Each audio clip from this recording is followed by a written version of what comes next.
تخيل تصحى تلاقي عيلة كاملة اختفت من غير ما تسيب أي أثر في البيت.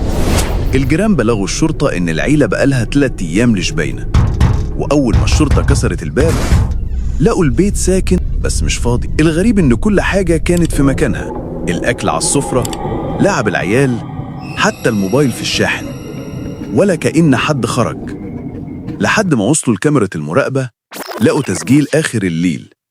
العيلة كانت قاعدة عادي، وفجأة يقوموا كلهم مع بعض من غير ما يتكلموا ولا يبصوا لبعض، يمشوا ناحية الباب ويختفوا جوه الضلمة. ولا بصمة ولا كاميرا شارع ولا حتى شاهد عيان. عيلة كاملة راحت في الهوا، ولحد النهاردة محدش فاهم ايه اللي حصل. لو عايز تسمع قصص أكتر اعمل اشتراك ولايك وكومنت عشان يوصلك كل جديد. سلام.